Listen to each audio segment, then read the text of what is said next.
Question number 1, कुछ 30 questions करने का मूड है, अगर आप लोगों को मज़ा आएगा और डिस्कशन ठीक होगा तो हम लोग 30 के 30 क्वेश्चंस डिस्कस करेंगे, ठीक है।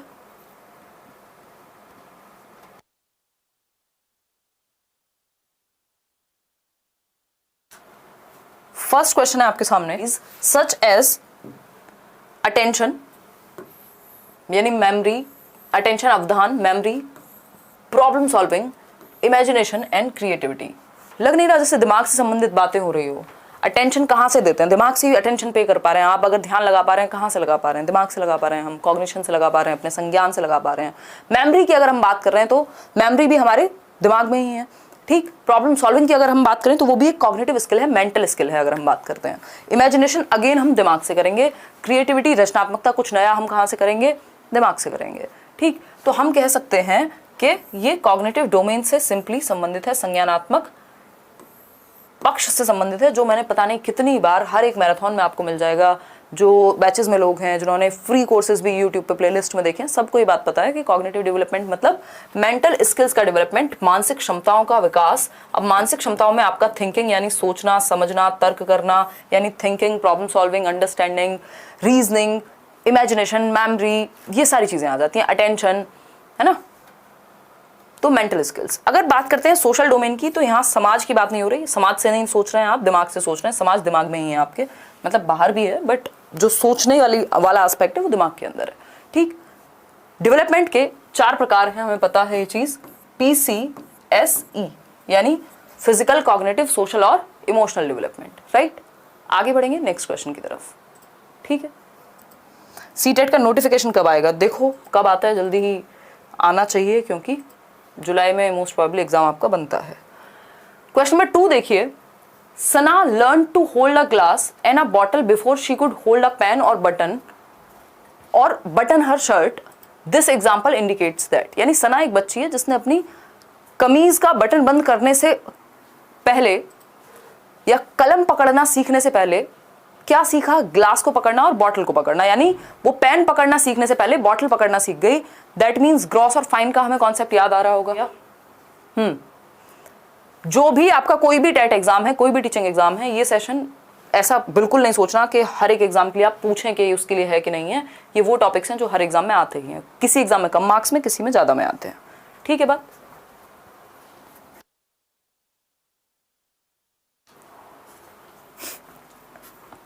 देखो एक बार,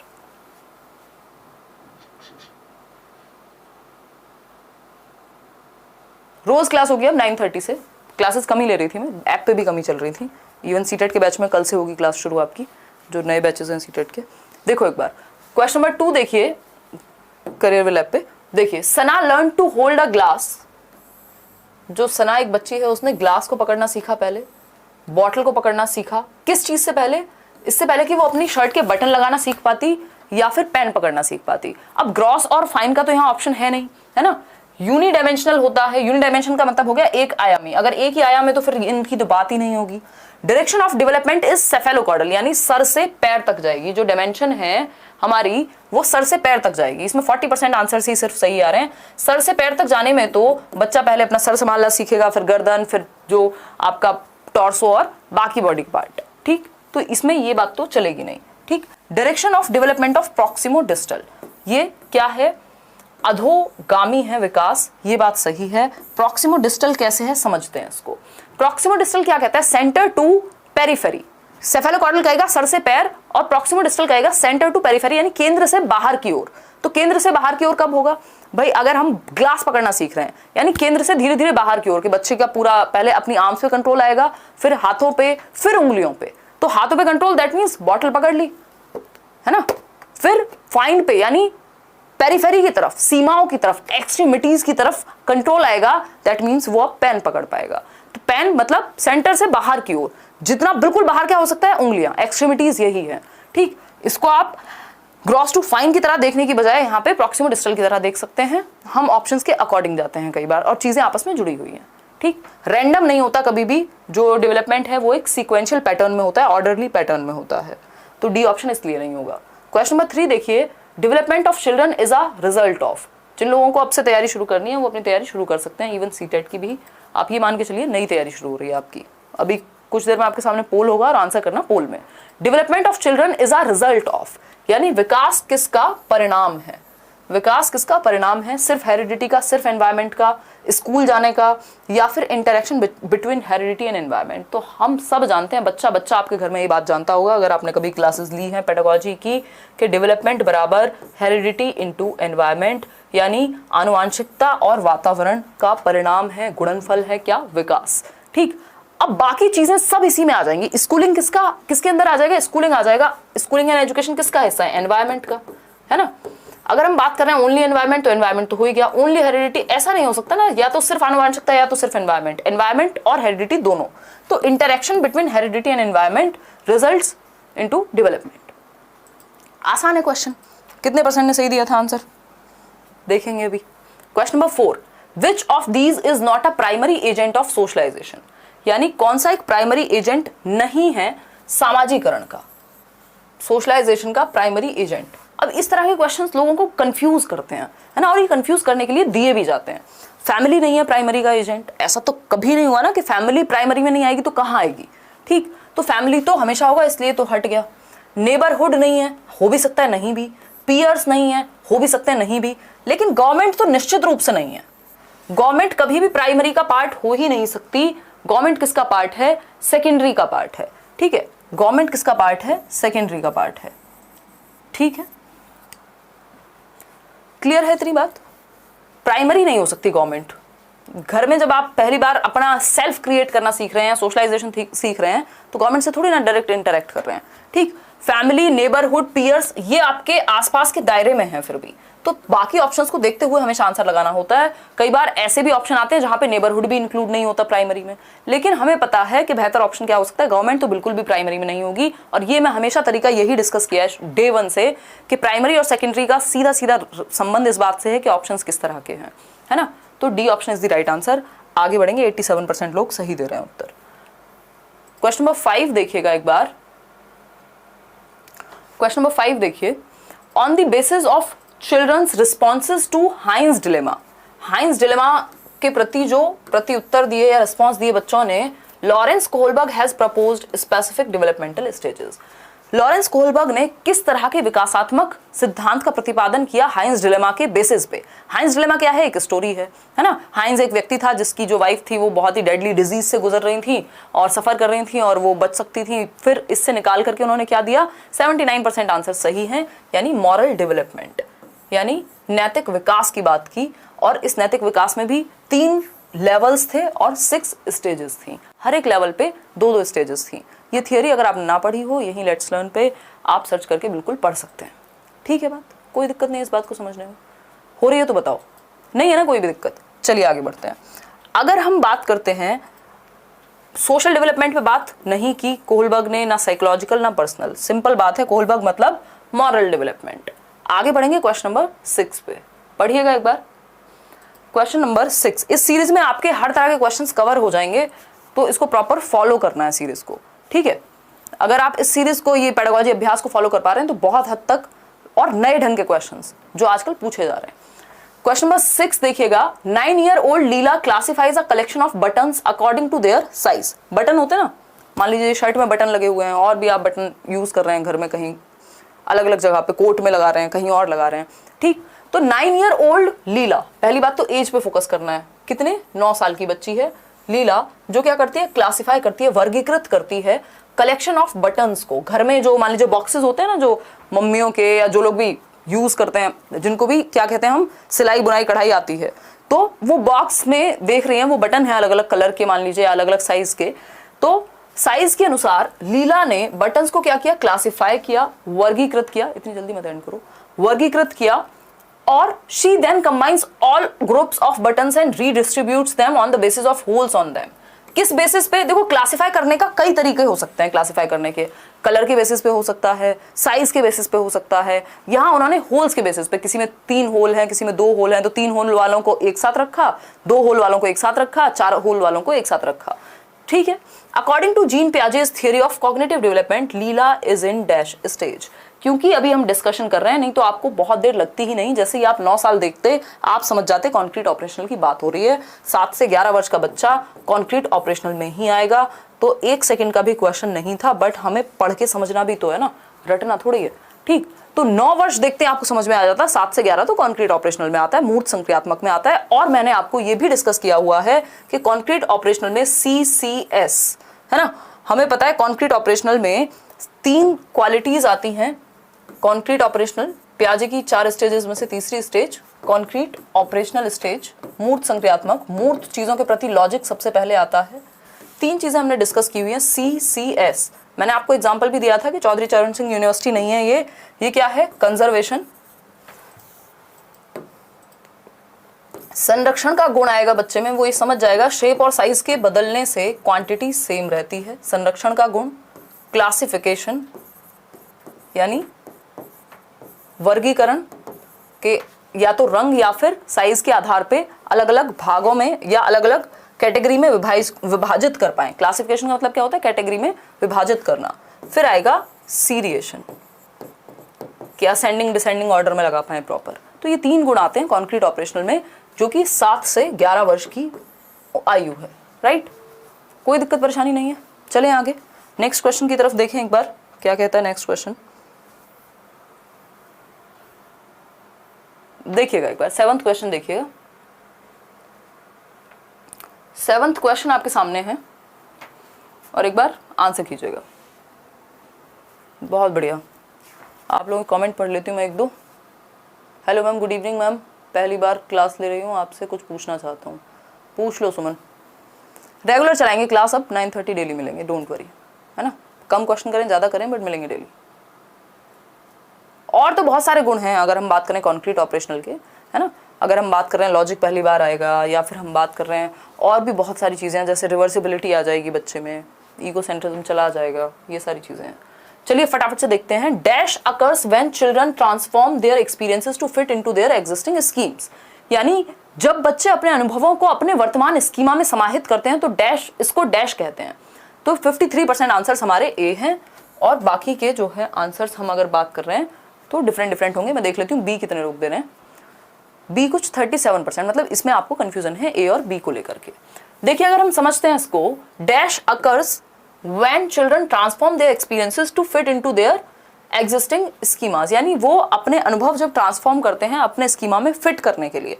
देखो कोई भी व्यक्ति अगर किसी चीज को फिट करेगा, ऐड करेगा अपने स्कीमा में, स्कीमा क्या है, स्टोर हाउस ऑफ नॉलेज है, आपकी प्रीवियस नॉलेज, जो एग्जिस्टिंग नॉलेज है, जो ब्रेन में आपने इंफॉर्मेशन स्टोर की हुई है अलग अलग पॉकेट्स में, उसको हम स्कीमा कह रहे हैं, है ना। आपकी जो एग्जिस्टिंग नॉलेज है, जो आपका वर्तमान ज्ञान है, उसको हम स्कीमा कहते हैं। राइट, अब कोई भी चीज आप दुनिया में, मान लीजिए पेन भी देखेंगे तो ये आपकी रिप्रेजेंटेशन सेव करेंगे ना आप अपने दिमाग में, जरूरी थोड़ी एज इट इज, बिल्कुल इसको एज इट इज ही ऐड कर लेंगे। तो आपका जो अनुभव हुआ उसको जो आपने ऐड किया, इस ट्रांसफॉर्म से, इसको मैनिपुलेशन नहीं समझना है ट्रांसफॉर्म करने को, हिंदी में भी पढ़ लेना एक बार, क्योंकि ये ट्रांसफॉर्म वर्ड देख के मेरे दिमाग में भी एक बार को आया था कि यार ये तो एकोमोडेशन हो सकता है। क्यों? क्योंकि कुछ मैनिपुलेशन जैसा या एडजस्टमेंट जैसी बात तो नहीं हो रही है, बट सच ये है कि जब भी हम कुछ भी देखते हैं दुनिया में तो हम अपने तरीके से तो ऐड करते हैं ना, यहाँ पे चेंज करने की बात नहीं हुई। अगर हिंदी में पढ़ेंगे तो ये बात बिल्कुल क्लियर हो जाएगी। जब बच्चे अपने अनुभवों को अपने वर्तमान स्कीमा में समाहित करते हैं तो इसको क्या कहते हैं, एसिमिलेशन कहते हैं। अनुभवों को सीधा समाहित किया, सिंपल लिखा हुआ है हिंदी में बिल्कुल प्योर तरीके से। अगर ट्रांसफॉर्म में कंफ्यूजन हो रही है तब भी आप देख सकते हैं, A option is the right answer. ठीक है, चलिए जब तक मैनिपुलेशन वर्ड यूज ना करे, एडजस्ट यूज ना करे, चेंज करना यूज ना करे, तब तक हम एकोमोडेशन की तरफ नहीं जाते, आगे बढ़ेंगे। हालांकि ये दोनों इतने क्लोज टर्म्स हैं, अगर देखा जाए तो एसिमिलेशन में एकोमोडेशन भी है, एकोमोडेशन में एसिमिलेशन भी है, अगर इसको वैसे समझेंगे डीप में तो। क्वेश्चन नंबर 8 देखिए, इसलिए हम फंडे अपनाते हैं जिससे कंफ्यूजन कम हो और नंबर मिल सके। लेव वाइगोस्कीज theory of cognitive development is called a dash theory as he argues that children's learning takes place in a context। यानी जो लेव वाइगोस्की की थियरी है उसको किस थियरी के नाम से जाना जाता है, ये हम बहुत बार डिस्कस कर चुके हैं। जब भी हमने वाइगोस्की की थियरी को डिस्कस किया है तभी हमने ये डिस्कस किया हुआ है कि इस थियरी का नाम क्या है, क्योंकि ये थियरी किसकी है, संज्ञानात्मक विकास की, कि बच्चे का संज्ञान, उसकी थिंकिंग, उसकी रीजनिंग, उसकी अंडरस्टैंडिंग, उसकी इमेजिनेशन, उसकी मेमोरी, उसका परसेप्शन, उसकी अटेंशन कैसे डेवलप होती है ना। थियरी किसके बारे में, संज्ञानात्मक विकास के बारे में, जिसकी बात प्याजे भी कर रहे हैं। लेकिन थियरी का नाम क्या है, साइकोडायनामिक किसकी थियरी है, सिगमंड फ्रॉइड की थियरी, बिल्कुल 85% लोग आंसर सही दे रहे हैं, फ्रॉइड की थियरी है। साइकोसेक्सुअल भी फ्रॉइड की थियरी है, ठीक है।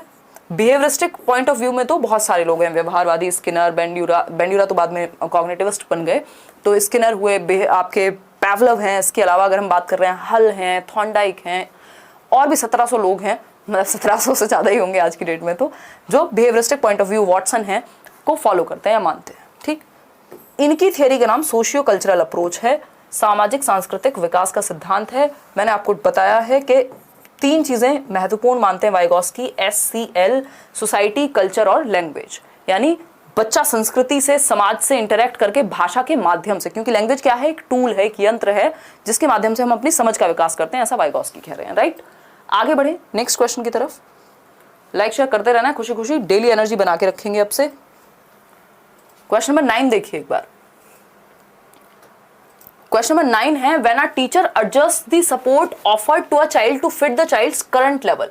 यानी टीचर क्या करता है जब एडजस्ट करे अपने सपोर्ट को बच्चे के करंट लेवल को फिट करने के लिए। यानी टीचर को हो सकता है बहुत कुछ आता हो सब्जेक्ट के बारे में, लेकिन वो अपनी सपोर्ट, कितना सपोर्ट करना है, किस स्टेप पे हेल्प करनी है, पूरा नहीं सॉल्व करके दे देना है, तो वो अपनी सपोर्ट को एडजस्ट करेगा बच्चे के करंट लेवल के अनुसार। एक बच्चा होगा जो 3rd स्टेप पे अटक रहा होगा, एक बच्चा होगा जो लास्ट स्टेप पे अटक रहा होगा, तो बच्चे के लेवल के अनुसार वो अपनी हेल्प को एडजस्ट करेगा, ठीक। And to help her reach her zone of proximal development. Proximal development क्या है, संभावित विकास का क्षेत्र की संभावना है, अगर आपको वहां हेल्प मिल गई। जैसे ये क्वेश्चंस आप कर सकते हैं, बस आपको थोड़ी सी हेल्प मिल जाए, तो ये क्या हो जाएगा, इसका फोल्डिंग कहा जाता है हेल्प की प्रोसेस को। वाइगॉस्की की थियरी में हमने अच्छे से डिस्कस किया। जो लोग नए जुड़े हैं, जिन्होंने थियरीज नहीं देखी हैं, पहले प्लेलिस्ट में जाके थियरीज देखें, और नहीं भी देखनी है ना थियरीज, सिर्फ 4 घंटे की एक मैराथन है, वो देख लीजिए, है ना। टाइप कर दीजिएगा, 4 घंटे की एक मैराथन है CDP की, वो देख लीजिए, आपको क्वेश्चंस भी समझ में आने लग जाएंगे। मैं बहुत सारे जो रेफरेंसेस दे रही हूँ थियरी के, वो भी समझ में आने लग जाएंगे। चलिए आते हैं फटाफट से, समझते हैं क्वेश्चन कहता क्या है। अगर हम बात करते हैं तो ये सिंपल है, यूजिंग कोऑपरेटिव लर्निंग में बी डेमोन्स्ट्रेटिंग इंटर सब्जेक्टिविटी। भाई सिंपल बात है, स्कैफोल्डिंग द चाइल्ड, मचान, है ना, पाड़ कहते हैं जिसको हम। स्कैफोल्डिंग क्या है, टेम्परेरी हेल्प है, टेम्परेरी हेल्प है, ठीक। Cognitive conflict in the child, जी नहीं, ठीक है, द्वंद्व नहीं है, ये हेल्प है। आगे बढ़ेंगे। स्कैफोल्डिंग क्या है, अगर हम बात करते हैं, वो देखते हैं ना आप, जब घर बनते हैं तो लोग पाड़ बांधते हैं, या उसको बहुत अलग अलग जगह पे शटरिंग बोल देते हैं लोग, उसको एग्जैक्टली स्कैफोल्डिंग कहते हैं। क्यों, क्योंकि वो जो आपका काम करने वाला व्यक्ति है, जो पेंट करेगा आपके घर पे, वो स्कैफोल्डिंग की मदद लेगा, उस पाड़ की मदद लेगा, उस पर चढ़ के ही वो पेंट कर पाएगा या घर बना पाएगा। तो वो स्कैफोल्डिंग क्या, टेम्परेरी हेल्प है, हमेशा तो नहीं लगा रहता, जब घर बन गया तो हट गया, दैट मीन्स टेम्परेरी हेल्प है। तब तक ही उसको यूज करते हैं जब तक जरूरत है, ठीक, जहां जरूरत है। आगे बढ़ेंगे क्वेश्चन नंबर 10 पर, देखिएगा एक बार। क्वेश्चन नंबर 10 क्या है भाई, क्वेश्चन नंबर 10 है, इन अ प्रोग्रेसिव क्लासरूम, एक प्रगतिशील कक्ष में, teaching is text book centric. प्रगतिशील समझते हैं ना, जॉन डुई का नाम याद आ रहा होगा। क्लास की अगर हम बात करते हैं तो चाइल्ड सेंटर्ड क्लासरूम, यानी व्यक्तिपरक, या हम कहें बाल केंद्रित कक्षा कक्ष। प्रोग्रेसिव क्लासरूम 3 चीजों को मेनली मानता है। अगर हम बात करें, पहले आप आंसर कर लो, फिर मैं बताऊंगी वो 3 चीजें कौन सी हैं। Teaching is text book centric, नहीं, बच्चे को सेंटर में रखना है, टेक्स्ट बुक को नहीं। Emphasis is placed on summative assessment, assessment focus नहीं होता। Learners play an active part in their learning, भाई डुई तो, जॉन डुई तो कहते हैं लर्निंग बाय डूइंग, करके सीखना। तो जहां बच्चा एक्टिव है, वैसे भी कोई भी अगर ऑप्शन में आप फंसते हैं तो फोकस कीजिएगा जिस ऑप्शन में बच्चा ज्यादा एक्टिव है वो सही उत्तर होगा आपका, ठीक है बात। डी ऑप्शन है, teachers uses rewards and punishment to direct children's learning, ऐसा नहीं होता प्रोग्रेसिव क्लासरूम में। अगर मैं प्रगतिशील शिक्षा की बात करूं तो जॉन डुई कहते हैं, या इन जनरल प्रोग्रेसिव क्लासरूम जिन चीजों का ध्यान रखती है वो है कि बच्चा बाय नेचर क्यूरियस होता है, जन्म से ही जिज्ञासु होता है, यानी हर बच्चे में जिज्ञासा है। अगर जिज्ञासा को मार रहे हैं तो हम लोग मार रहे हैं, ठीक, जिज्ञासु है, क्योंकि वो 4 क्वेश्चन पूछेगा, आप कहेंगे अरे चुप हो जाओ, ठीक। वो बाय नेचर क्रिएटिविटी की क्षमता है उसके अंदर, क्रिएटिव है, यानी रचनात्मक होगा, कुछ नया करने की क्षमता उसके अंदर होती है ना। और 3rd चीज है आपकी innate ability to learn, innate ability to learn, यानी सीखने की आंतरिक क्षमता होती है हर किसी में, ये कह सकते हैं एबिलिटी टू लर्न। जैसे मुझे एक शब्द से बड़ी दिक्कत होती है, जब भी कोई कहता है ना कि मेरे बस का नहीं है, मेरे से नहीं होगा, ट्राई किया आपने, भाई सीखने की क्षमता हमारे अंदर इनेट है, तो सीख लेंगे, अभी नहीं पता तो सीख लेंगे, नहीं होगा क्या होता है ना। तो तो इनेट एबिलिटी टू लर्न, आंतरिक क्षमता है भाई सीखने की, आंतरिक क्षमता सीखने की, राइट, ठीक। तो इस बात को हमें मान के चलना है कि all children have innate ability to learn, they are curious by nature, जिज्ञासु होते हैं और क्रिएटिव होते हैं। तो हम कह सकते हैं हर एक बच्चा सीख सकता है, बजाय कि उसको सही एनवायरनमेंट या सही सपोर्ट या हम कहें क्यूरियोसिटी उसकी बिल्ड की जाए। तो आगे बढ़ेंगे नेक्स्ट क्वेश्चन पे। तो सी ऑप्शन यहां सही था, जहां पे बच्चा एक्टिव था। प्रोग्रेसिव स्कूल्स कहां खोले गए सबसे पहले? तो शिकागो में, अमेरिका के अंदर खोले गए 20th सेंचुरी में, 1900s के अंदर। लैब स्कूल्स या एलिमेंट्री स्कूल्स के नाम से इनको जाना गया, जॉन डुई और उनकी वाइफ के द्वारा। क्वेश्चन नंबर 11 देखिएगा एक बार। Intelligence refers to the ability to recognize and respond appropriate to the moods, temperaments and intentions of others, यानी कौन से प्रकार की बुद्धि है जिसके अंदर क्षमता आती है कि आप दूसरों के मूड को, दूसरों के टेम्परामेंट को, उनकी इंटेंशन को समझ पाएं कि सामने वाले का मूड कैसा है, उस तरह की बात करें। ऐसा नहीं है कि हम अलग मूड में, सामने वाला अलग मूड में, फिर लड़ाइयाँ होती हैं। टेम्परामेंट कैसा है, कुछ लोग होते हैं ना ज़्यादा गुस्से वाले होते हैं, कुछ थोड़ा सा जल्दी नहीं फैलते। इंटेंशन क्या है, मतलब कोई बात अगर कही गई है तो किस इंटेंशन से कही गई है, ठीक। तो ये इंटेलिजेंस कौन सा प्रकार है बुद्धि का? गार्डनर को याद कीजिए, जो 8 प्रकार की बात करते हैं बुद्धि की, है ना। इंटरपर्सनल है, इंट्रा है, या स्पेशल है, या लॉजिकल है। लॉजिकल से तो हट ही जाएंगे, ये लोगों से संबंधित है, तो या तो इंटर होगी या इंट्रा होगी।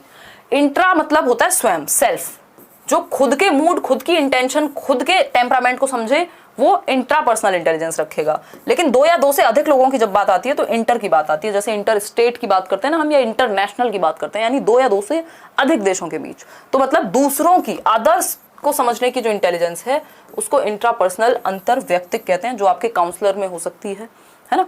ए option is the right answer, even teachers में हो सकती है। ए option is the right answer. आगे बढ़ेंगे नेक्स्ट क्वेश्चन की तरफ। नेक्स्ट क्वेश्चन क्या है? National education policy 2020 proposes that, यानी जो नई शिक्षा नीति है हमारी 2020 की, वो क्या प्रपोज करती है? पहला ऑप्शन है children in primary grades should be taught in home और लोकल लैंग्वेजेस, यानी जो प्राइमरी ग्रेड के बच्चे हैं उनको मातृभाषा में या घर की भाषा में या लोकल लैंग्वेज में सिखाया जाना चाहिए। हाँ, जितनी भी पॉलिसीज आई हैं आज तक, चाहे वो पुरानी एजुकेशन पॉलिसी हो, चाहे वो त्रिभाषा सूत्र हो, 3 लैंग्वेज फॉर्मूला 1964 के around, Kothari commission even was saying the same thing. अगर हम बात करते हैं तो कह सकते हैं कि होम लैंग्वेज या मदर टंग में। होम लैंग्वेज का मतलब क्या है? जिसके घर में जो भाषा बोली जा रही है ना। आप जबरदस्ती बच्चे को बाधित करेंगे अगर, तो क्या होगा? इंटरेस्ट खत्म हो जाएगा, अपने आप को एक्सप्रेस करना बंद कर देगा। बी ऑप्शन है there should be one uniform language of instruction, यानी सिर्फ एक भाषा होनी चाहिए, चाहे हिंदी चाहे इंग्लिश। अब एक भाषा कैसे होगी? जब बच्चों के घरों में अलग अलग भाषाएं बोली जाती हैं तो वो एक भाषा से आप कैसे बांध सकते हैं उनको? स्पेशली प्राइमरी लेवल पे तो बिल्कुल नहीं है, हायर एजुकेशन आप किसी एक लैंग्वेज में रख सकते हैं। फिर है C option, teacher should be discouraged to use a bilingual approach, यानी शिक्षकों को हम क्या करें? डिस्करेज करें, हतोत्साहित करें कि वो बाइलिंगुअल अप्रोच यूज करें। मतलब उनको बाइलिंगुअल यानी 2 भाषाओं का यूज करना है, ये भी प्रॉब्लम है। आपको तो उस भाषा का यूज करना है जिसमें बच्चा कंफर्टेबल हो। आगे बढ़ेंगे, multilingualism should be heavily discouraged, यानी बहुभाषिता को आप डिस्करेज करें, यानी बढ़ावा ना दें, बिल्कुल भी नहीं है ऐसा। मल्टीलिंगुअलिज्म को हमेशा बढ़ावा दिया जाएगा। यूनिटी इन डाइवर्सिटी की बात होती है, एक क्लास में बहुत तरह के बच्चे होते हैं तो वो कई भाषाएं बोलेंगे, तो बहुभाषावाद को महत्व देना है कि बच्चे एक दूसरे की भाषा सीख सकें। तो मल्टीलिंगुअलिज्म इज अ रिसोर्स, एक संसाधन है, ठीक। A option is the right answer कि children in primary grade should be taught in home और लोकल लैंग्वेज, यानी घर की भाषा में, मातृभाषा में, जिसमें वो सबसे ज्यादा कंफर्टेबल है ना। मातृभाषा क्या होगी? जो आपके घर पे बोली जाती है उसमें सबसे ज्यादा कंफर्टेबल होगा बच्चा। तो प्राइमरी लेवल पे पूरे देश में यही है कि आप मदर टंग का इस्तेमाल करें। आगे बढ़ेंगे, क्वेश्चन नंबर 13 देखिए। A school gives preference to boys while selecting students for badminton competition and to girls for music competitions. This indicates, यानी एक स्कूल है जो प्रेफरेंस देता है किसको? बॉयज को किस चीज में? बैडमिंटन कंपटीशन के लिए, और गर्ल्स को प्रेफरेंस देता है कहाँ? म्यूजिक कंपटीशन के लिए। इसका मतलब क्या हुआ? स्कूल ये कहना चाहता है कि बैडमिंटन में लड़के अच्छे होंगे, या बैडमिंटन तो जो है लड़कों का खेल है तो उनको ही हम भेजें बैडमिंटन कंपटीशन के लिए, और लड़कियों का काम है म्यूजिक, या म्यूजिक में ज्यादा अच्छा करेंगी लड़कियां। क्या कहते हैं इसको हमारी भाषा में? जेंडर स्टीरियोटाइपिंग कहते हैं, जो कि भरी हुई है कूट कूट के बहुत सारे लोगों में, इवन बहुत सारे टीचर्स में मैं देख चुकी हूँ, है ना। वो इस तरह से यूज कर जाते हैं जेंडर स्टीरियोटाइपिंग को कि उन्हें खुद को भी नहीं पता होता। ठीक, तो जेंडर स्टीरियोटाइपिंग क्या कहेंगे इसको? जेंडर रूढ़िबद्धता, कि जो समाज में चला आ रहा है ना, कि जितने भी एडवेंचरस काम है वो तो सिर्फ लड़के ही करेंगे, ठीक, या घर में खाना सिर्फ लड़कियां ही बनाएंगी। ठीक, ये क्या हुआ? स्टीरियोटाइपिंग है, जो समाज में चला आ रहा है उसी को आप फॉलो कर रहे हैं, चाहे उसमें वो बराबरी या समानता आ पा रही है या नहीं आ पा रही है। ठीक, तो ये जेंडर स्टेबिलिटी, आइडेंटिटी, इक्वालिटी जैसा यहाँ कुछ नहीं है, सिंपल स्टीरियोटाइपिंग, या फिर अगर ऑप्शन में होता बायसनेस यानी पक्षपात, क्योंकि पक्षपात तो हो ही गया ना, आप किसी एक तरफ झुके हुए हैं किसी एक पर्टिकुलर एक्टिविटी के लिए। आगे बढ़ेंगे क्वेश्चन नंबर 14 पे। Continuous and comprehensive evaluation एंटेल्स which of these, यानी जो सीसीई है वो किन बातों का ध्यान रखता है? सीबीएसई ने लागू किया 2009 में CCE, continuous and comprehensive evaluation, यानी सतत एवं व्यापक मूल्यांकन, यानी जो इवैल्यूएशन है, जो मूल्यांकन है वो सतत होना चाहिए, यानी लगातार चलना चाहिए पूरे साल, फ्रिक्वेंटली, और कॉम्प्रिहेंसिव यानी बच्चे के सभी पक्ष को, होलिस्टिक डेवलपमेंट को वो जांच पाए, यानी सर्वांगीण विकास का आकलन कर पाए, मूल्यांकन कर पाए। तो ज्यादातर लोग आंसर दे रहे हैं डी। देखो ये क्वेश्चन आसान है, बस इसको मुश्किल बनाया गया है इन 4 ऑप्शन से। ये जो उन्होंने इस तरह से दे दिया ना, planning on parameters and tools of evaluation, बात तो सही है, जो इवैल्यूएशन के पैरामीटर या टूल्स बनाए गए हैं, जो रूब्रिक्स सेट हुए हैं, जो स्टैंडर्ड सेट हुए हैं, उन पे प्लान करना, ठीक बात है। Meticulous record keeping by the teacher, यानी शिक्षक द्वारा सावधानी पूर्वक रिकॉर्ड रखा जाना, हाँ ठीक बात है, बिल्कुल डिटेल्स में चीजें पता हो आपको अपने बच्चे के बारे में। Periodic testing and ranking of children, यानी पेरियोडिक टेस्ट हो और रैंक करें आप, ये जो है बहुत अच्छी बात नहीं मानी जाती, ठीक, कि रैंक करें आप बच्चे को। Integration with the teaching learning process, ये बात सही है, तो हम कहेंगे फर्स्ट, सेकंड और फोर्थ सही है, थर्ड सही नहीं है, क्योंकि देखो यहाँ पे प्रॉब्लम क्या थी, थर्ड में लिखा हुआ है testing and ranking of children, test तक में भी चल जाता बट रैंक से नहीं चलेगा, कि आप बच्चों को इस श्रेणी में बांट देंगे, ये फर्स्ट है ये सेकंड है, उस पर ठप्पा लगा दे, लेबल नहीं करते हम कभी भी बच्चे को, ठीक है, हम कभी भी लेबल नहीं करते। अब देखो जैसे इस तरह का क्वेश्चन आया, सीसीई सब ने पढ़ा हुआ है, मैंने भी कितनी बार डिस्कस किया हुआ है, लेकिन सिर्फ 45%, 45 तो अब हुआ है, 39% आंसर्स दे रहे थे जब तक आंसर नहीं बताया था, जस्ट बिकॉज इसमें इस तरह की प्रोबेबिलिटी दे दी, और आजकल इस तरह के क्वेश्चन बढ़ रहे हैं। ठीक, आगे बढ़ते हैं, A option is the right answer. आगे बढ़ेंगे क्वेश्चन नंबर 15 पर, देखिएगा एक बार, what should be the underlying principle for assessment according to national education policy, यानी अंडरलाइंग प्रिंसिपल क्या है, वो सिद्धांत क्या है जिसके बेसिस पे आकलन किया जाएगा न्यू एजुकेशन पॉलिसी 2020 में, बताइए फटाफट से बताइए। Primary testing rote memorisation skills, rote memorisation कोई दुनिया की अच्छी पॉलिसी नहीं बढ़ावा देगी रटने को। रोट मेमोराइजेशन क्या है? बिना समझे ही रट लिया आपने, बस याद कर लिया, तो रटंत विद्या तो चलंत नहीं, राइट। आगे बढ़ेंगे, encouraging learning of content only, यानी कि encouraging learning of content only, यानी सिर्फ कंटेंट आप रट रहे हैं, ये भी सही नहीं है। फिर है optimising learning and development for all students, यानी कि सभी विद्यार्थियों के लिए उनका सीखने और विकास के अनुकूलन करना, ये बात बिल्कुल सही है कि आप लर्निंग को ऑप्टिमाइज कर रहे हैं, आप लर्निंग को अनुकूलित बना रहे हैं सबकी नीड्स के अकॉर्डिंग, बच्चे के विकास के अनुसार। डी ऑप्शन फिर भी पढ़ लेते हैं, assessing students only into the cognitive domains through end of the year. देखो यही खेल था आपका सीसीई में भी, और यही बात न्यू एजुकेशन पॉलिसी भी कह रही है, 360 डिग्री असेसमेंट की बात हो रही है वहां पे, कि आप चहुमुखी विकास को असेस करो ना, यानी बच्चे के सिर्फ कॉग्निटिव डोमेन को थोड़े, सिर्फ दिमाग को थोड़े ही, उसके फिजिकल डेवलपमेंट को भी, उसके संज्ञान को भी, उसके सोशल को भी, उसके इमोशनल को भी, यानी विकास के सभी पक्षों को जांचना। तो सिर्फ एक ही ऑप्शन सही है कि लर्निंग को ऐसा बनाया जाए ताकि वो सभी बच्चों के विकास के अनुसार हो, डेवलपमेंट के अनुसार हो। तो B option is the right answer over here. आगे बढ़ेंगे नेक्स्ट क्वेश्चन पे, क्वेश्चन नंबर है 16।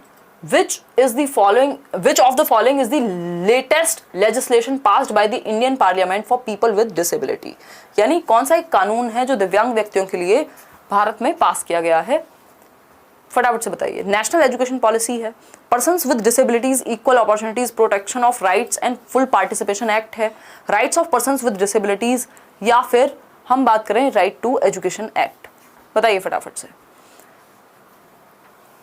B option is the right answer, person with disabilities equal opportunities protection of rights and full participation act. ठीक, आगे बढ़ेंगे, देखो इसके सामने ना इन्होंने ईयर मेंशन नहीं किया है सी के सामने। क्वेश्चन नंबर 17 देखिए एक बार, फैक्चुअल क्वेश्चन है ये तो। Which of the following statement accurately describes the spirit of inclusion in a primary classroom? यानी एक प्राथमिक कक्षा में जहां 1st to 5th के बच्चे हैं उसमें इंक्लूजन की स्पिरिट कैसे दर्शाई जाएगी। इंक्लूजन समझते हैं, समावेशी कक्षा। समावेशी कक्षा क्या है या समावेशी शिक्षा क्या है? जहां हर तरह के बच्चे को इंक्लूड किया जाए, चाहे कोई धीरे सीखता हो, कोई तेज सीखता हो, किसी को देखने में समस्या है, किसी को चलने में समस्या है, कोई गिफ्टेड बच्चा है, हर तरह के बच्चे को यहाँ पे इंक्लूड किया जाएगा। तो कौन सा एक ऑप्शन है जिससे आपको ये स्पिरिट नजर आ रही है जिस ऑप्शन में कि इंक्लूसिव एजुकेशन को प्रमोट करेगा? ये ऑप्शन बताइए फटाफट से, फटाफट बताइए। टीचर प्रमोट्स द, आप लोग कह रहे हैं डी ऑप्शन, यानी 45% लोग कह रहे हैं कि D option. Teacher practices culturally responsive pedagogy.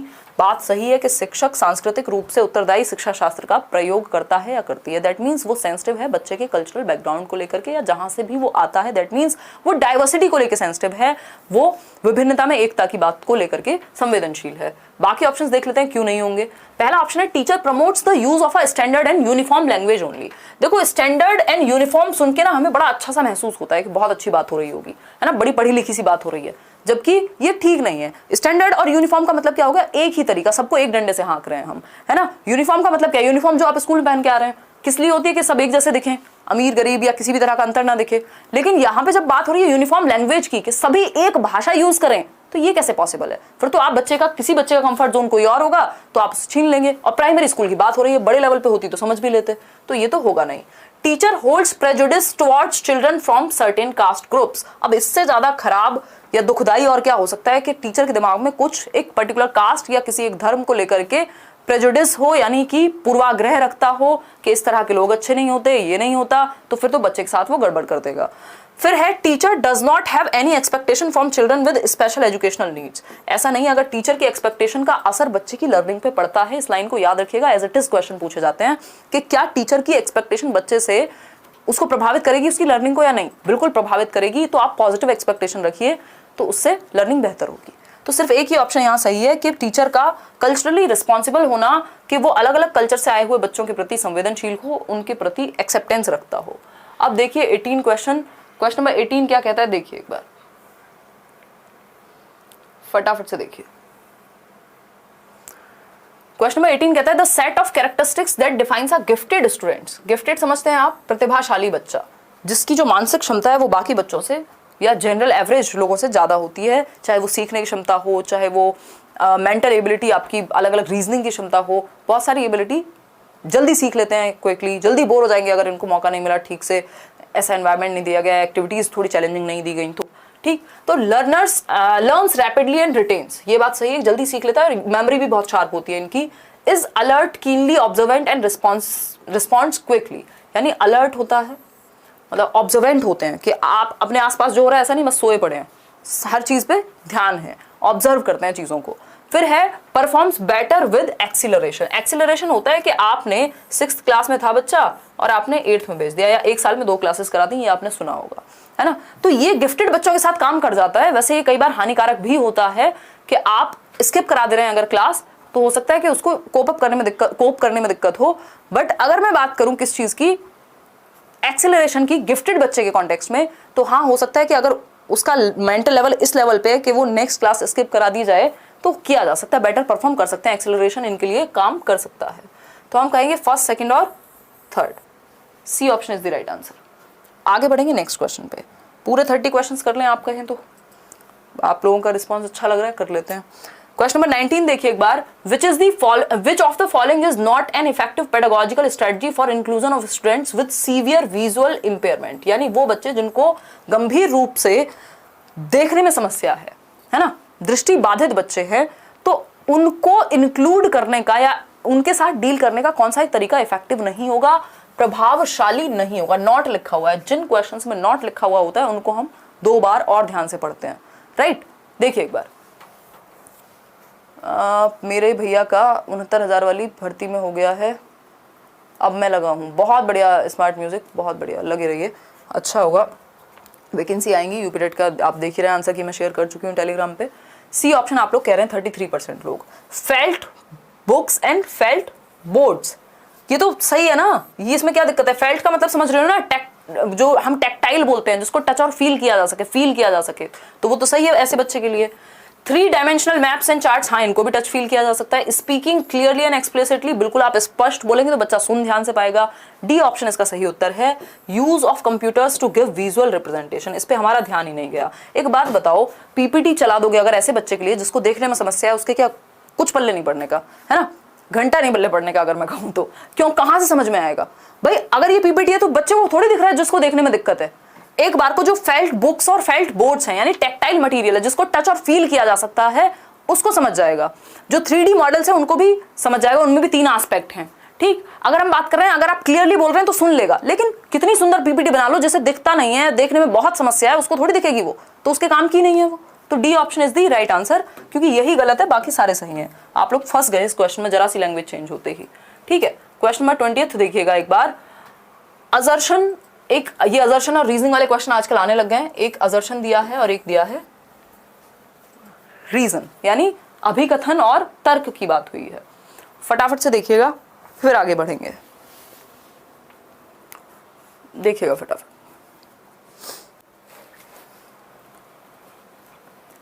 हाँ, अगर हम बात करते हैं असर्शन की, तो teachers should provide diverse learning opportunities to facilitate meaningful learning for all children, यानी शिक्षकों को सभी बच्चों के अर्थपूर्ण सीखने के लिए अधिगम के विविध मौके मुहैया कराने चाहिए। यानी टीचर्स को चाहिए कि वो ऐसा एनवायरनमेंट क्रिएट करें, ऐसी अपॉर्चुनिटीज दें कि हर तरह का बच्चा सीख पाए। बिल्कुल सही बात है, कोई दिक्कत नहीं है। रीजन क्या दिया है इस चीज के पीछे? रीजन दिया है all children have the potential to learn, मतलब रीजन क्या है कि हर एक बच्चा सीख पाए, इस तरह का एनवायरनमेंट क्यों देना चाहिए? क्योंकि हर एक बच्चे के अंदर सीखने का पोटेंशियल है। सिंपल बात, कोई दिक्कत नहीं इस बात को समझने में। जब पोटेंशियल है तो सबको मौका मिलना चाहिए, मतलब सही रीजन है। तो जो स्टेटमेंट दिया था उसका रीजन सही है, यानी both A and R are true, ये कह सकते हैं हम। कोई दिक्कत नहीं है इस बात को समझने में। हो रही है तो बताओ। चलें फटाफट से आगे बढ़े। क्वेश्चन नंबर 21 देखिए। A student with external locus of control would attribute his or her failure in the examination to, यानी एक बच्चा जिसका लोकस ऑफ कंट्रोल क्या था? एक्सटर्नल था, है ना। जब कोई मोटिवेशन में लोकस ऑफ कंट्रोल की बात नहीं करता था, तब से हम लोकस ऑफ कंट्रोल की बात करते हैं, है ना। लोकस ऑफ कंट्रोल क्या? सेंटर ऑफ मोटिवेशन, बाहर है या अंदर है।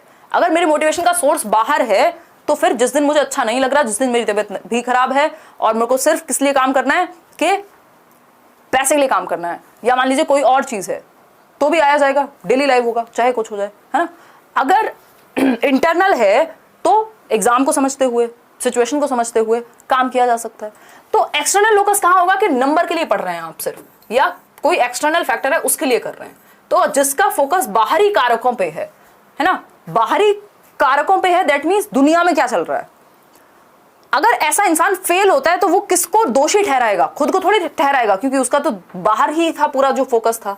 तो ये जो फेलियर है वो किसको दोषी ठहराएगा? लैक ऑफ एबिलिटी को, कि मेरे में क्षमता कम थी। ऐसा कौन मानेगा? जिसका लोकस ऑफ कंट्रोल इंटरनल है, जिसका ध्यान खुद पे रहता है, वही तो मानेगा ऐसा। बट लोकस ऑफ कंट्रोल तो यहाँ एक्सटर्नल है, तो नहीं हो सकता। लैक ऑफ प्रिपरेशन, ये तो लोकस ऑफ कंट्रोल इंटरनल वाला, इंट्रिंसिक मोटिवेशन वाला कहेगा ये बात। तो फॉल्टी यानी एटीट्यूड में कमी हो सकती है, हो सकता है आपने ठीक से ना पढ़ा हो, ठीक तरीके से ना पढ़ा हो। लेकिन जिसका लोकस ऑफ कंट्रोल एक्सटर्नल है, बाहरी है, वो कहेगा बैड लक था, टीचर ने खराब पढ़ाया था। उसी टीचर से 4 बच्चे और निकले होंगे, वो नहीं दिखेंगे, है ना, कि फलाने ने हमारी लाइफ खराब कर दी। जबकि आप अपने लिए रिस्पॉन्सिबल हैं। आपको 4 बार देखना था कि कहां से पढ़ना है, क्या पढ़ना चाहिए, क्या पढ़ रहे हैं, पेपर में आता भी है नहीं आता है, समझ में आ रहा है कि नहीं आ रहा, है ना। तो वो बुरी किस्मत को दोषी ठहराएंगे ऐसे लोग, क्योंकि एक्सटर्नल लोकस ऑफ कंट्रोल है, बाहर की चीजों पे ध्यान है। सब कुछ तो हम वैसे भी कंट्रोल नहीं कर सकते ना, तो एक्सटर्नल पे अगर हम फोकस करेंगे तो फिर तो हम कभी सक्सेसफुल हो ही नहीं पाएंगे किसी भी चीज में, हम दूसरों को ही गालियां निकालते रहेंगे। क्वेश्चन नंबर 22 देखिए एक बार। ये है विच of the following should be kept in mind while creating an effective environment. Progressive classroom के अनुसार, यानी प्रगतिशील कक्ष में अगर हम बात करें तो किस तरह का एनवायरनमेंट होगा? 4 ऑप्शन हैं, फटाफट देखिए। Methods of arranging the material to encourage exploration, यानी एक्सप्लोर करने का मौका देंगे बच्चे को, ठीक बात है। अगर हम बात करें वेज ऑफ सपोर्टिंग स्टूडेंट्स, हाँ रिस्क टेकिंग में सपोर्ट करेंगे, या रिस्क टेकिंग कई बार उनके लिए हानिकारक भी हो सकता है। Putting students of some ability to in, कह सकते हैं, बट हानिकारक मीन्स फिजिकली हार्म ना करें खुद को, तब तक आप रिस्क टेकिंग सिखा सकते हैं, अगर बच्चों को फिजिकली कोई हार्म नहीं है तो। पुटिंग या mentally putting students of some ability in one group. ये एबिलिटी ग्रुपिंग खतरनाक होती है कि आपने एक तरह के बच्चों को एक ग्रुप में डाल दिया, आप मिक्स्ड ग्रुपिंग करें। वेरिड मेथड्स ऑफ असेसमेंट, अलग अलग तरीके, ठीक बात है। तो ज्यादातर लोग सी ऑप्शन दे रहे हैं, यानी फर्स्ट, सेकंड और फोर्थ। हाँ, यही सही है, C option is the right answer, बिल्कुल सही है। इसको हटा देंगे हम कि आप एक ग्रुप में डाल दें एक जैसे बच्चों को, मिक्स्ड ग्रुपिंग होनी चाहिए। होमोजीनियस ग्रुप नहीं, हेट्रोजेनस बनाना चाहिए। हेट्रो में अलग अलग एबिलिटी वाले बच्चे होते हैं तो एक दूसरे से अलग अलग चीजें सीख पाएंगे। अगर सेम एबिलिटी वाले बच्चे होंगे तो एक दूसरे से ज्यादा चीजें सीखने को नहीं मिलेंगी। अब आता है विच of the following is a cooperative learning strategy, यानी सहयोगात्मक अधिगम का तरीका। कोऑपरेट समझते हैं, एक दूसरे को हेल्प करने वाला, ठीक। शेपिंग तो कंडीशनिंग का तरीका है। सीरिएशन, ये तो आप असेंडिंग डिसेंडिंग में लगा देंगे, इसमें क्या वो हुआ। सोशल आइसोलेशन तो जस्ट ऑपोजिट है कि आपने अलग थलग कर दिया किसी को, हेल्प कहाँ कर रहे हैं आप, कोऑपरेट कहाँ कर रहे हैं। एक ही ऑप्शन बचता है रेसिप्रोकल क्वेश्चनिंग, यानी पारस्परिक रूप से प्रश्न करना। रेसिप्रोकल का मतलब क्या होता है, मैं आपसे क्वेश्चन करूं, आप मुझसे कर रहे हैं, डिस्कशन हो रहा है, मतलब दोनों सीख रहे हैं, दोनों कोऑपरेट कर रहे हैं। रेसिप्रोकल टीचिंग की भी बात करते हैं वाइगॉस्की, कि बच्चा टीचर से सीखता है और टीचर बच्चे से सीखता है, ठीक है बात। तो D option is the right answer over here. आगे बढ़ेंगे क्वेश्चन नंबर, रेसिप्रोकेशन का मतलब ये दो पार्टीज इन्वॉल्व हैं। क्वेश्चन नंबर 24 देखिए, Mohan provides students with containers of different capacities to help them learn the concept of volume. यानी वॉल्यूम सिखाने के लिए मोहन ने क्या किया, आयतन की समझ बनाने के लिए मोहन ने क्या किया, कुछ कंटेनर्स दे दिए, ठीक है, कुछ डब्बे दे दिए, मैं ये कह देती हूँ, ठीक। डिफरेंट कैपेसिटी के, कोई 1 लीटर का, कोई 2 लीटर का, कोई ½ लीटर का। फरा एक और टीचर हैं, उन्होंने क्या कहा, ask student to brainstorm on possibilities of making waste disposable a mechanical task. फरा एक और टीचर है, उन्होंने कहा कि एक काम करो, बैठो ब्रेनस्टॉर्मिंग करो। ब्रेनस्टॉर्मिंग समझते हैं ना, ब्रेनस्टॉर्मिंग क्या होता है भाई, आप ग्रुप में बैठ करके किसी एक प्रॉब्लम पे अलग अलग सॉल्यूशन सोच रहे हैं, सब अलग अलग बच्चे जिनके मन में जो आइडियाज आ रहे हैं, सॉल्यूशन आ रहे हैं, वो बता रहे हैं, मतलब बच्चे एक्टिव हैं दोनों ही टास्क में, ठीक। तो both of the teachers are employing dash in their classroom. Behaviourism नहीं, यहाँ पे तो टीचर की चलती है। डायरेक्ट इंस्ट्रक्शन, ऑपरेंट कंडीशनिंग जी नहीं, कंस्ट्रक्टिविज्म को फॉलो कर रहे हैं, दैट मीन्स बच्चा एक्टिव है, और बच्चा एक्टिव है दैट मीन्स रचनावाद की बात हो रही है ना, बच्चा एक्टिव है दैट मीन्स कंस्ट्रक्टिविज्म की बात हो रही है। क्लियर बात है। रचनावाद, जिससे प्याजे, वाइगॉस्की, ब्रूनर बिलोंग करते हैं, वो ये मानता है कि बच्चे को आप एक्टिवली इन्वॉल्व रखिए, सक्रिय रूप से बच्चा सीख सकता है, अपने ज्ञान का निर्माण कर सकता है, ऐसा प्याजे भी कह रहे हैं। आगे बढ़ेंगे नेक्स्ट क्वेश्चन पे। क्वेश्चन नंबर देखिए 25।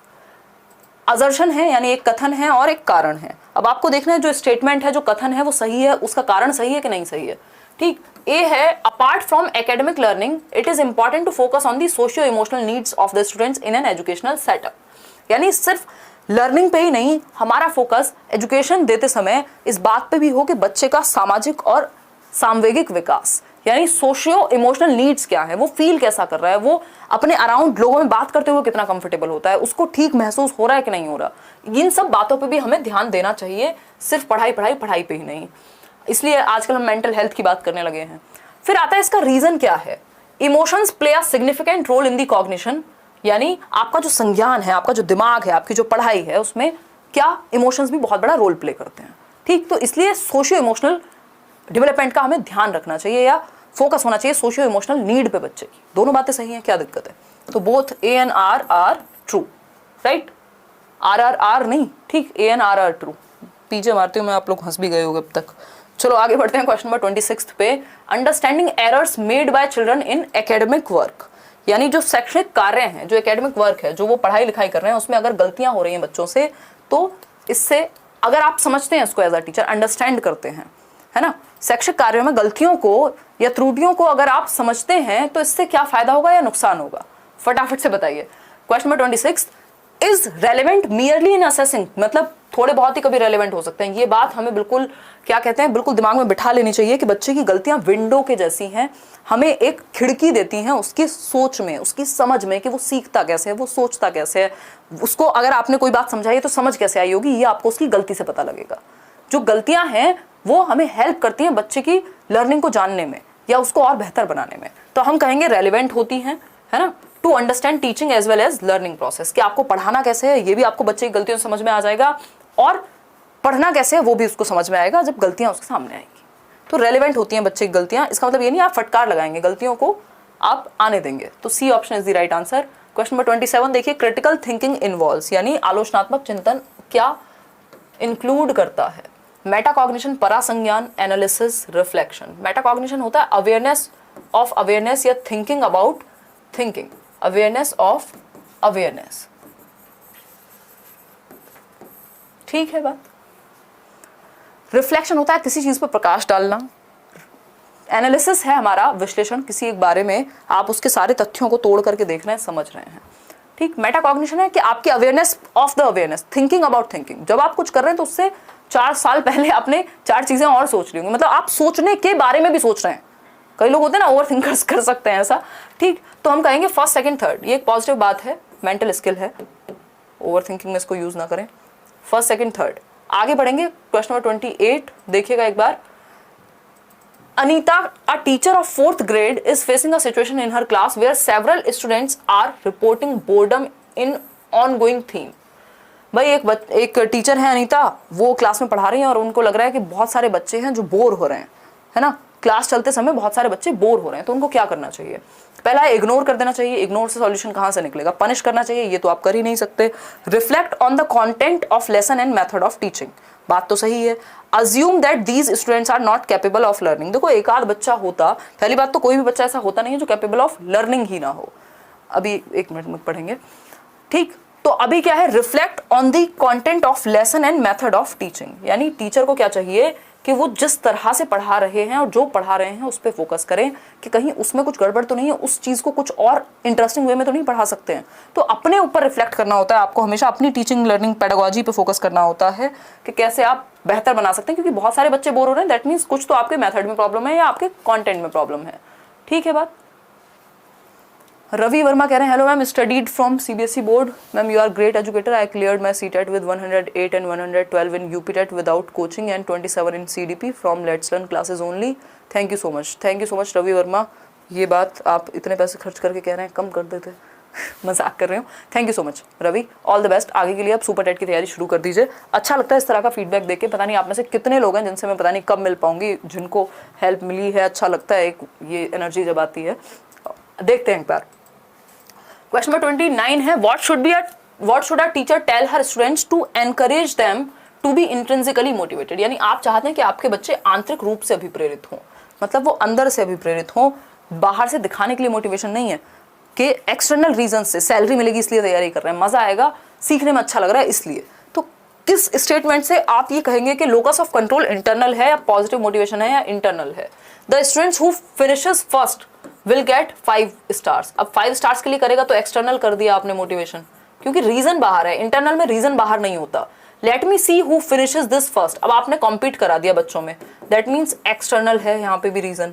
Working on this is so interesting, let's see what all we can learn in this activity. यानी इस काम पे जो मतलब जिस चीज पे हम काम कर रहे हैं वो बहुत इंटरेस्टिंग काम है और देखते हैं कि हम इससे क्या सीख सकते हैं। तो इसका रीजन बाहर नहीं है, इसका रीजन खुद में है, उस learning for the sake of learning, यानी सीख रहे हैं, सीखने के लिए सीख रहे हैं। ठीक। तो ये क्या हुआ? ये हमारा इंटरनल हो गया, इंट्रिंसिक मोटिवेशन, आंतरिक अभिप्रेरणा को प्रोत्साहन मिलेगा इस स्टेटमेंट से। आप लोग 89% दे भी रहे हैं सही उत्तर। Those who do not finish quickly will not go out and play the games. ये तो एक्सटर्नल हो गया कि डर से बच्चा फिनिश करेगा, मन से थोड़ी करेगा। तो सी ऑप्शन है जो कि आंतरिक अभिप्रेरणा की बात करता है। क्वेश्चन नंबर 30 देखिए, लास्ट क्वेश्चन है आज के लिए। पेस ऑफ लर्निंग यानी सीखने की गति डैश है, बताइए। Dependent solely on personal factors, personal और एनवायरमेंटल फैक्टर्स होते हैं। कल परसों की क्लास में हम करियर लैब पे भी डिस्कस कर रहे थे लर्निंग चैप्टर में, और यहाँ पे मैंने कभी ना कभी ज़रूर डिस्कस किया होगा किसी एक जो भी प्लेलिस्ट बनी हुई है आपकी फ्री कोर्सेज की। पेस ऑफ लर्निंग यानी सीखने की गति किस पे डिपेंडेंट होगी? एक होते हैं पर्सनल फैक्टर, दूसरे होते हैं एनवायरमेंटल फैक्टर्स। दोनों इंपॉर्टेंट है। पर्सनल फैक्टर बच्चे का मोटिवेशन का लेवल, उसके संज्ञान यानी कॉग्निटिव लेवल, उसका इंटरेस्ट, उसका फिजिकल हेल्थ, ये सारी चीज़ें जो बच्चे से संबंधित हैं वो पर्सनल। एनवायरमेंट से संबंधित जो भी एजुकेशन से, सिस्टम से, घर से, वो सब एनवायरमेंटल फैक्टर्स। राशि क्या करें, आपकी वीडियो से पढ़कर मेरे दोनों पेपर क्लियर हो गए हैं, आगे क्या करूं? आपके पास सुपर टेट, केवीएस और D2+B के लिए कंबाइंड बैच है। कंबाइंड तो नहीं होगा राशि, बट बहुत कम फीस के बैच हैं, आई थिंक 1000 और समथिंग सुपर टेट का तो बैच। तो वो या तो आप 2-3 लो या एक टाइम पे एक ही लो। जो कॉमन सब्जेक्ट्स हैं उनको एक बैच से ही कंप्लीट करो, जो अलग लगे उनको अलग सर्च करके या कोई और बैच से, है ना। एक टाइम पे एक ही बैच से पढ़ो, ठीक। जो कॉमन सब्जेक्ट्स हैं वो तो कंबाइंड नहीं हो गए, किसी में भी वो सेम ही टॉपिक्स होंगे, ठीक है। ऑल द बेस्ट, बहुत अच्छा लगा ये जान करके। अपनी तैयारी शुरू कर दीजिए, आप लोग मोटिवेटेड हैं। देखो सीखने की जो गति है वो सिर्फ पर्सनल फैक्टर पे या सिर्फ एनवायरमेंटल पे नहीं होगी, dependent on interaction of personal and environmental factors. भाई बच्चे का दिमाग भी ठीक ठाक है, क्या उसका इंटरेस्ट भी है, वो मोटिवेटेड भी है, वो बीमार भी नहीं है, उसकी फिजिकल हेल्थ भी ठीक है और एनवायरमेंट भी अच्छा मिल रहा है, एनवायरमेंट में भी ऐसा नहीं है जूते चप्पल पड़ रहे हैं उसको, है ना। तो C option. Independent of both, independent नहीं हो सकता, डिपेंडेंट होगा। एनवायरमेंट से अलग कैसे जाओगे आप? अगर घर के बराबर में डीजे बज रहा है तो आप कितना भी ध्यान लगा लीजिए, जितना ध्यान लग सकता था उससे कुछ हद तक तो डाइवर्स हो ही जाएगा या थोड़ा सा तो डिस्टर्बेंस क्रिएट हो ही जाएगा, ठीक है। तो एनवायरमेंट और पर्सनल फैक्टर दोनों मैटर करते हैं। तो C option is the right answer. Out of 30 कितने क्वेश्चंस आप लोगों के ठीक हुए हैं ये आप बताएंगे कमेंट करके, और सेशन अच्छा लगा है कि नहीं ये आप बताएंगे पोल में, बता दीजिए एक बार, यस और नो का ऑप्शन दे दीजिए। तो आउट ऑफ 30 क्वेश्चंस कितने ठीक लगे, और ये जो PDF